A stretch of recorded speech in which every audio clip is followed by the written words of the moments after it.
What is going on, everybody? Welcome back to another late night in the BrewLab with me, Lone Fox, your Brewmaster-in-Chief. And tonight, in the BrewLab, I'm coming at you with a Best of One deck. We're back to Best of One, and the reason for this is because this is probably going to be the final deck that I put out between now and set release day on April 16th, because, I'm a bit bored. I need a bit of a break. I've already started to see the new cards from the new set, and it's looking so freaking amazing that playing with the old stuff just feels I just want to get brewing. I want to start. I'm gonna employ the time between now, during this little break, to theorycraft essentially and enjoy spoiler season. And if I do put out any content, it's probably going to be top 10 lists, top 10 sleepers, top favorite cards, top 10 overhyped, all of that kind of stuff. I'm just going to wait for spoiler season to be finished so I can see the entire set. Then I'm going to have a lot to say about it when the time comes. So stay tuned for that. But as far as new brews, using, Murders from Call of Mana back, I'm a bit scraping the bottom of the barrel, and I just want to take a little break from brewing so I can focus on what's to come next, which is looking, like I said, just freaking amazing. Super pushed set, and from what I've heard, there was going to be a sort of similar set to what the Aftermath was going to be, sort of like a micro little set that comes out after the main one, and they decided to scrap that. So they took some of the cards that were designed for what was going to be the Thunder Junction Aftermath set, and they just put it into the main set. So now there's lots of cards, and like I said, some really, really cool looking card design, and just super pushed power creepy stuff, which is great. I can't wait.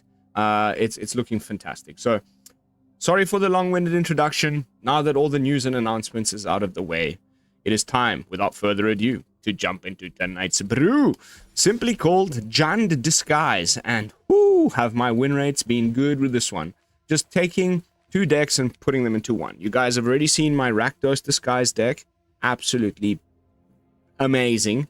And you've already seen my Gruul Prowess, whatever you want to call it, Combat Tricks Gruul Picnic Ruiner deck. Now what I've done is I've put the two things together, and this beautiful creation came into existence. And like I said, the win rates are very, very good. I will show you, as always, some stats at the end of the video, so stay tuned. Rakdos Disguise. You don't really think of Jund as the type of color combination that one could play sort of aggressively. But because it's really just Gruul and the two black cards, like, the Hunted Bonebrute, we're casting for 3 mana disguised every game, no matter what. And then the disguise cost is 1 and a black. And then Callous Sell-Sword, we're almost always just using Burn Together and not actually casting the Sell-Sword. So we only really need 1 black pip, and we have, 2 cliffs, 2 springs, 3 portals, 1 swamp. I don't even know if this is necessary, honestly, but it's in there. Just because, I don't know, the mana base is, it's one of those things with the Feng Shui. It feels good. I don't want to fiddle with it. It's been working just fine. But as you can see, plenty of the usual suspects from the Gruul list: Cacophony Scamp, Kumano, Monstrous Rage, Audacity, Giant Growth, the 2-drops, Picnic Ruiner, Fugitive Codebreaker, Pyrotechnic Performer. These are things that were already here in my previous versions. But then, by bringing in the black, we get to do the nonsense with, flipping the Bonebrute with a Pyrotechnic Performer in play, but before you flip it, you pump it with Monstrous Rage, Giant Growth, Audacity, whatever. Now, when it flips, Pyrotechnic Performer does a huge amount of damage. Not only that, when it flips, it will be turned into a menace creature. So, there's so many different angles of attack, ways in which you can either prevent the opponent from blocking before combat, or if you want the Bonebrute to die, because when it dies, the opponent loses 3 life, then maybe you only flip it after the blockers have been declared. Then you still get the trigger of the Performer, and then it dies, so you can do potentially, the best is like having 2 performers face up on board and then flipping this thing. The amount of damage I've been able to pull off in a single combat step with this deck is just next level. And then if that doesn't finish them off, you can always just chuck something at the opponent's face with Burn Together. You know, be it the Bonebrute itself, or just a Fugitive Codebreaker that has had a few prowess triggers. You know, everything is good to fling here with the Callous Sell-Sword. So really, really well-rounded. You'll just have to believe me. Or I guess I'll just have to show you, because as we know, seeing is believing. So that's enough talking. I think we all know what's supposed to happen here. It's nothing like groundbreaking. It's just a fusing together of 2 very good existing strategies into a what I hope ends up making both of them better. So let's jump into some games. See how the deck holds up on the Mythic ladder. End of month, end of season, best of 1. A lot of creativity happening. I'm still, you know, in the low 90s or upper 80s. I haven't been really pushing hard to gain rank. As you guys know, I'm not, unless I pick like, you know, one of the broken top tier decks and just play that all the time. That doesn't make for very good content. So I don't really care about, you know, staying in the top, whatever. Sure.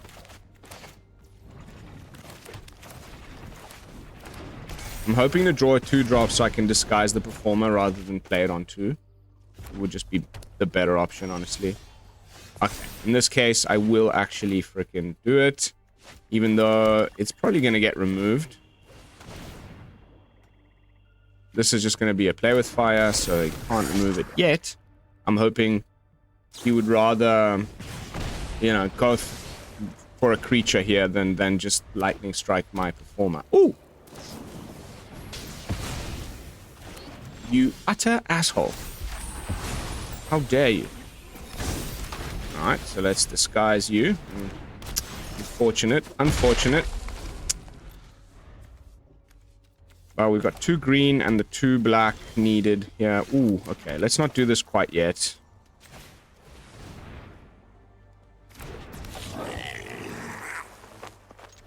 Let's see what he has, if anything. No? Ah, he's gonna have the lightning strike, I would say.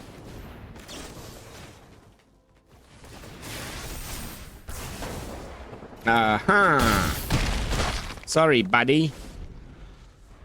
So now we can giant growth the Bonebrute if we don't just get our stuff removed. Okay, I have... Oof. Flip. Right. Again. Sorry, matey.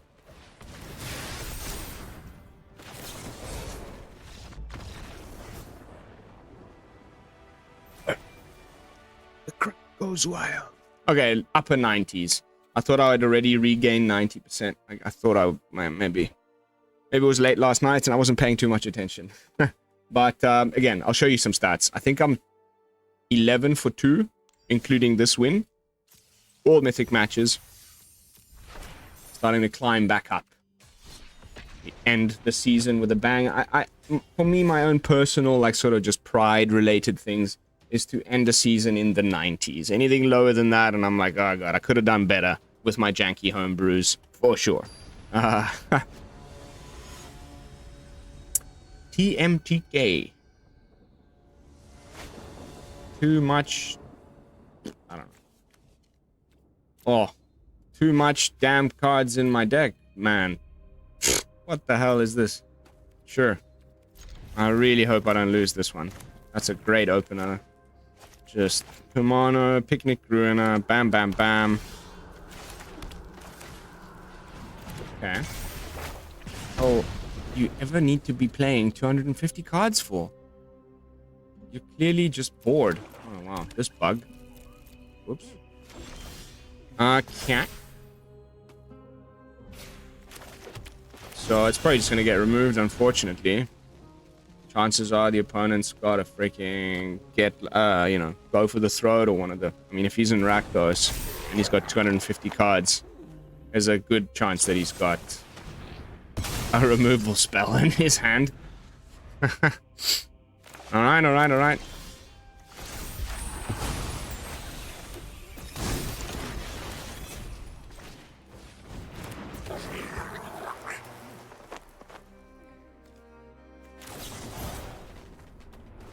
There was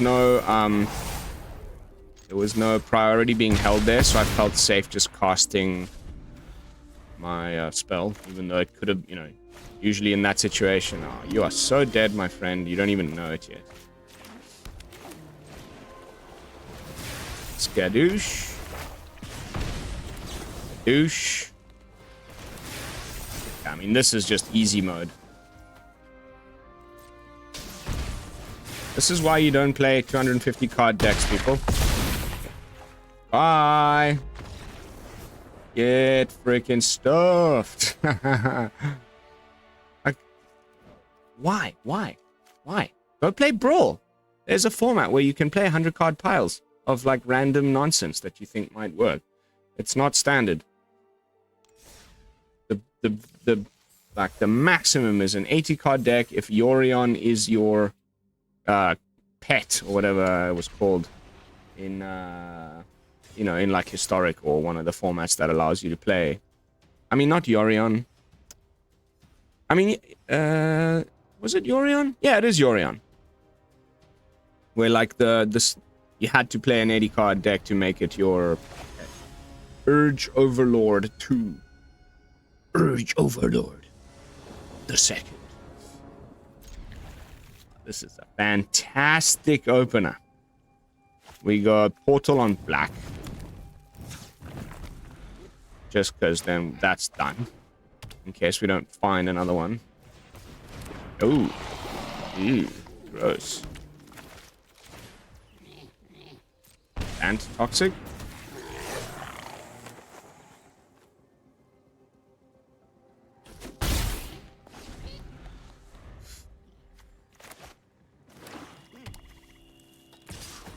Ooh, back source there. That's interesting.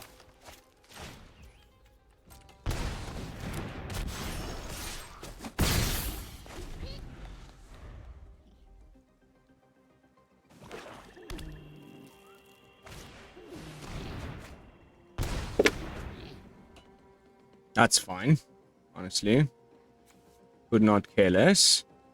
So now, we could already just go for a pretty hardcore turn here, but now that I'm seeing this giant growth, maybe we wait a second.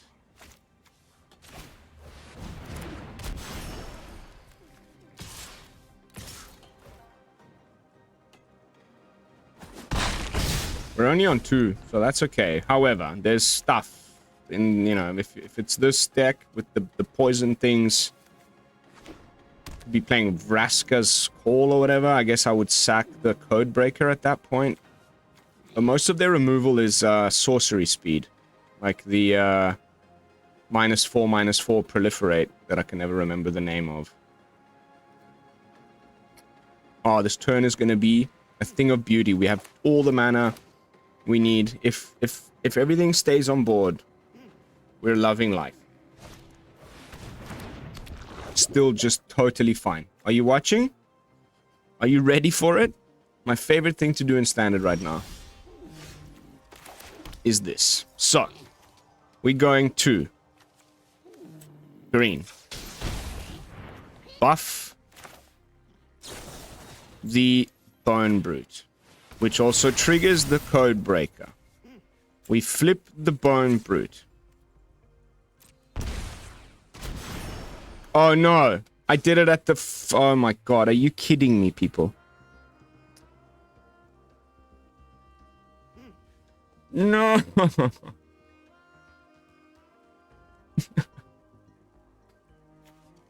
Oh man, what a disaster. That was a humongous misplay. We just had him.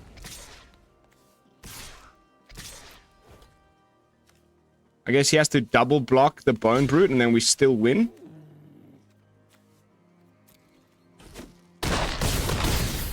That's okay. Whew!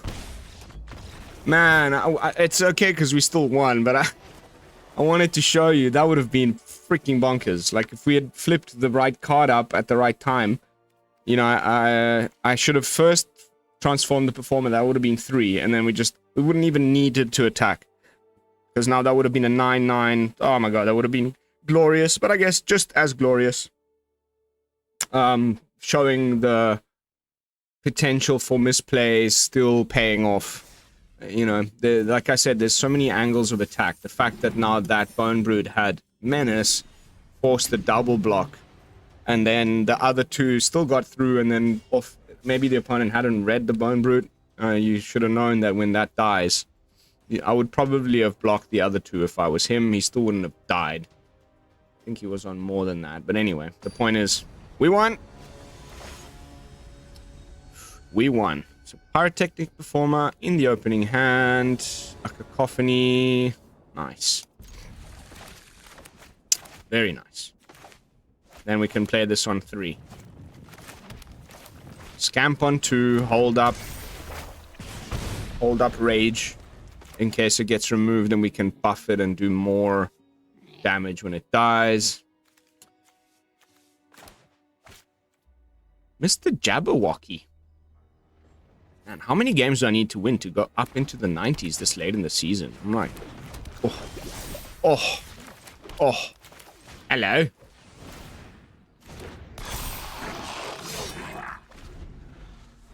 And then on 3 we disguise the Performer, and then on 4 we win the game. Like, if this could be like Talia. This is looking very much like a Talia deck. Mono white.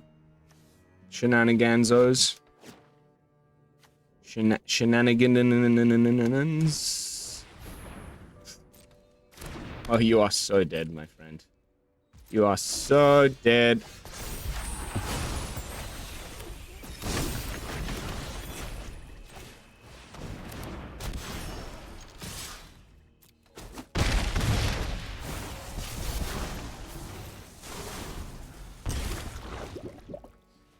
They play that thing that can remove, like, that's an artifact 1/4 artifact creature Phyrexian with poison 1 or whatever.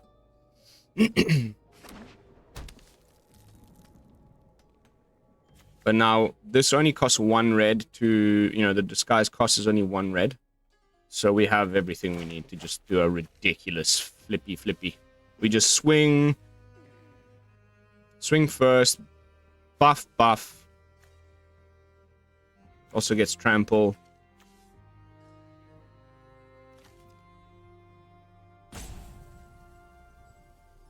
Fun and having some deep thoughts. I think no matter what. Okay. Oh my goodness. It just keeps getting better and better. So green, we need 1 red. So we can only do 1.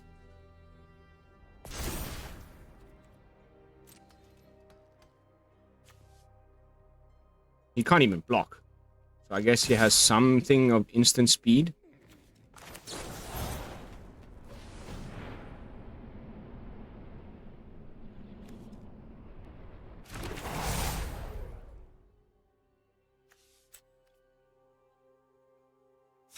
Eight.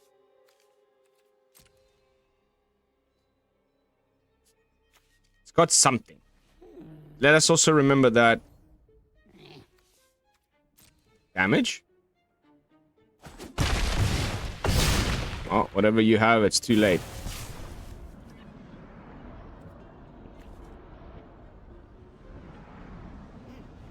Oh, let me flip it. Don't just concede. Be a sport. Ah! Finally back in the 90s. And the opponent sent packing. Off you go, my dear fellow. 19 minutes in, we already got so many wins up on the board.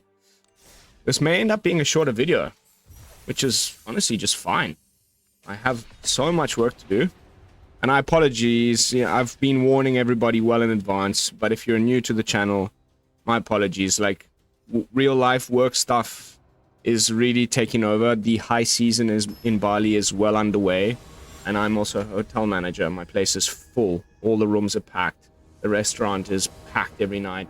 So I'm always very, very busy with IRL stuff. So I'm trying my best to do both things because I love this game and this channel too much to just give it up entirely. But you'll just have to forgive me during the high season if you know, videos and content in general is a little bit more sporadic. I have to you know, give precedence to the thing that actually makes me money, because YouTube is, yeah, it's not exactly making a bunch of bucks. So it looks like Picnic Ruiner here is just about to get killed, but you gotta do what you gotta do. Maybe it's a cut down and not something else. It's a go for the throat. Of course it is. McDooder. I am McDooder. What I really want now is a third land, honestly. Especially if it's gonna be, like, turn 3, Glissa, first strike, death touch, blah blah blah. Gorger. Also, not actually freaking ideal. Not one bit. But that's okay. I'll let this one through, and we may still be able to do the fling thing. So we need 2 to flip it, and then 1 to cast this. Will it be enough? I don't think so.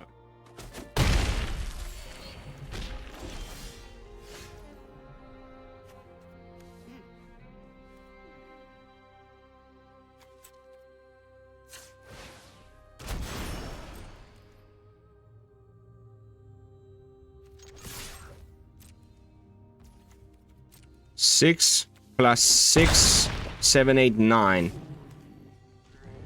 It's not enough, but I'm gonna do it anyway. Maybe we get rid of this guy instead. Yeah.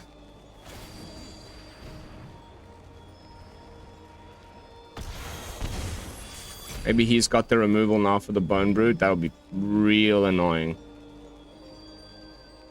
McDooder. Maybe he's got like, maybe it's one of those like cheat decks. Okay. Fine. I mean, we obtained the same result, so just a bit annoying that he got to draw there. A little ahead on the card advantage side of things. Good old Aklazots making an appearance. This is looking like some sort of a fight deck. You know, these,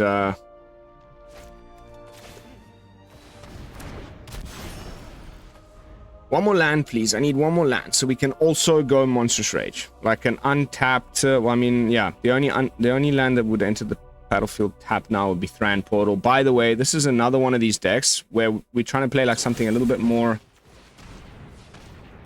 bugger.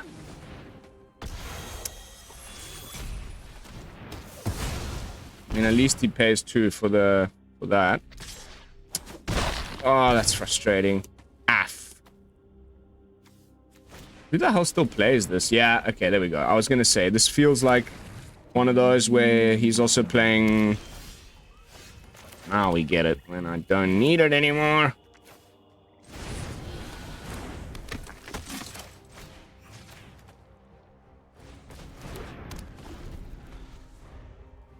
At least we'll get to draw a card here. And at the worst, we will be able to... I mean, yeah. At the worst, we're just dead. Best case scenario, he's about as dead as a dinglebat. Okay. That won't quite do it. Please don't have removal. We got trample. We're gonna go bam bam and then fling it.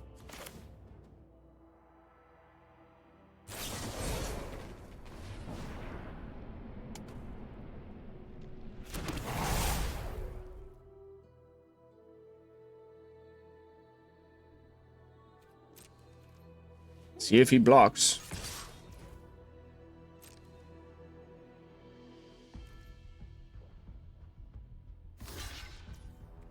So in this case, we just go for another 2 more.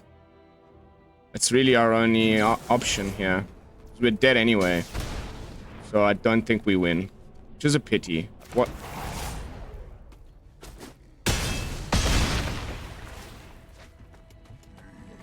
So close. So damn close. Good game. This was going to be one of those obliterator, you know, bushwhack type of decks. Guaranteed. Just he didn't find the obliterator, which is just as good, because that would have been pretty punishing.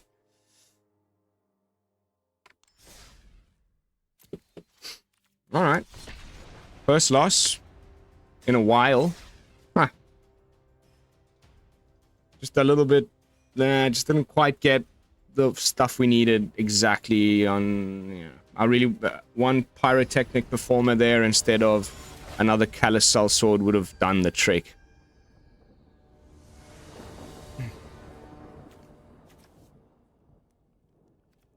Sure. Why not? Let's confuse the opponent and play a Copperline Forge. Forge. And then against Mr. Chavo. Again with the black, huh? Alright, so then let's play out you.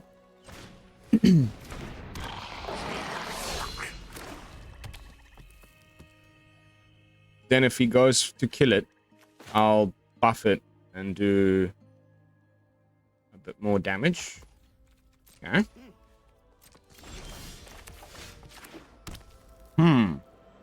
Options, mate. Options. Now this has ward 2, so you can't kill it, so you'll go for the scamp. Oh.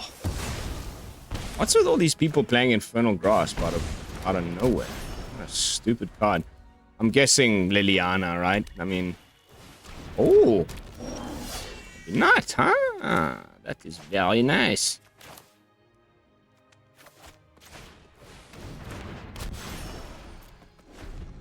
So we need 1 and 2.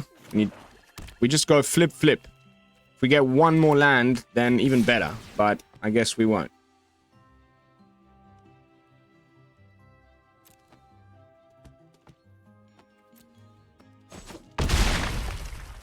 Shelly? Another heavy. Okay.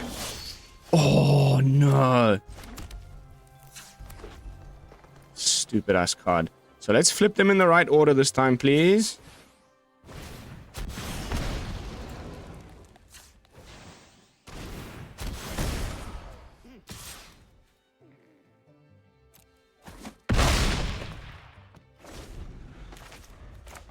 I think we've got this.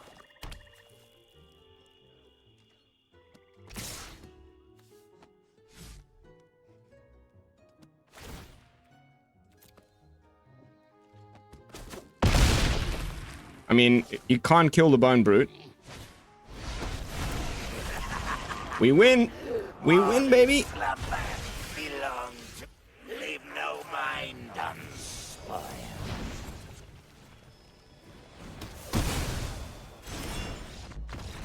I love this deck. I love this deck. Like, love, love, love. Alright guys, 28 minutes in. That gives me a little window to show you some beautiful statistics. I know we all love them. And then I can keep my videos a little shorter tonight and get back to work. The restaurant is heaving. I've already received some messages from my staff. Where are you? So jumping back into the deck with some final thoughts. Here we are. And then get Untapped up on the screen, which should not take too long. If you will just bear with me. Boop. Boop. Boop. 16 for 3. I don't know. Take that as you will. The most recent changes was getting rid of Yaris, RAWR of the Old Gods. Was fun to have in a disguised deck. Definitely worth thinking about. What I find ridiculous is how bad this randomizer is for the matchmaking.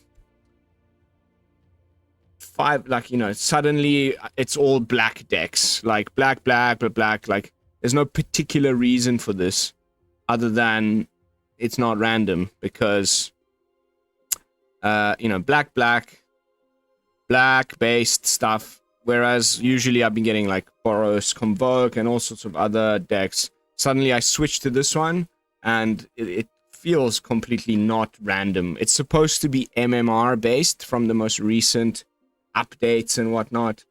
They tell you like it's... And the most recent ones are by no means recent, but the last time that they addressed this, question from the community, how does the algorithm for the matchmaking pair people? What criteria is it based on?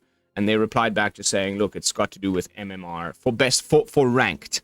Unranked, it's also got to do with which cards are in your deck and whatnot.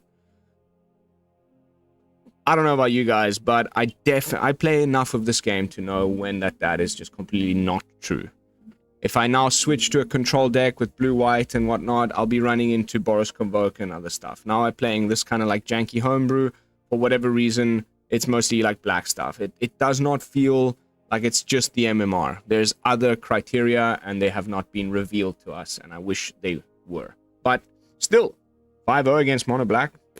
I'll take that, and 16 for 3 overall is just a great win rate. So, as always, I will make this visible for you guys.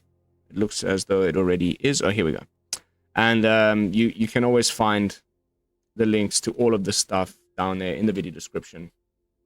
So that's going to be it for this one. Let me just close Untapped and talk about the deck briefly. Things that you could definitely consider playing. Also, with regards to the new fast lands that are coming in Outlaws of Thunder Junction, I did mention how we'll be able to play sort of aggressively slanted 3-color decks much better because of that.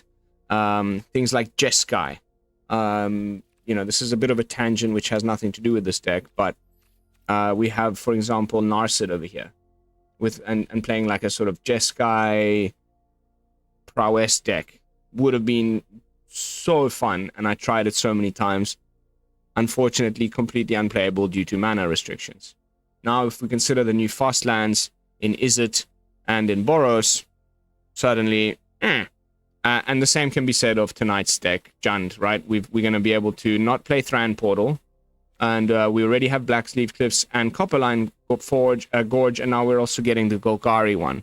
So, it's not like fully aggro. Generally speaking, at the very best, they're fully aggro decks around 2 colors, but it's like this aggro-leaning, creature-based decks in 3 colors that have been virtually unplayable will now become a little bit better.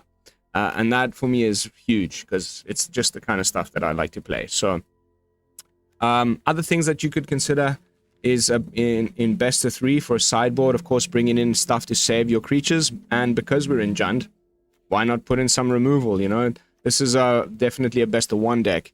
If you were playing this in best of 3, you could put in some, cut downs, go for the throats and stuff in the side. You could have your Tyvar stands and all that sort of stuff. And I think it would just make it actually really fun. So that might be an experiment, but if I have the time or the will to put out another video between now and the next set being released on Arena, it might be Rakdos Disguise, optimized for best of 3. So let me know in the comments if that's something you'd like to see.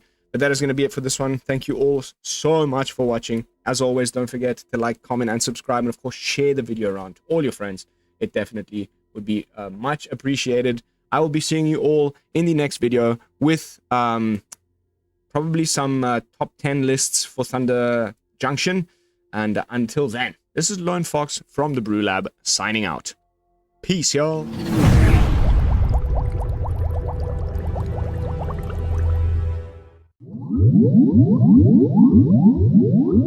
Woo!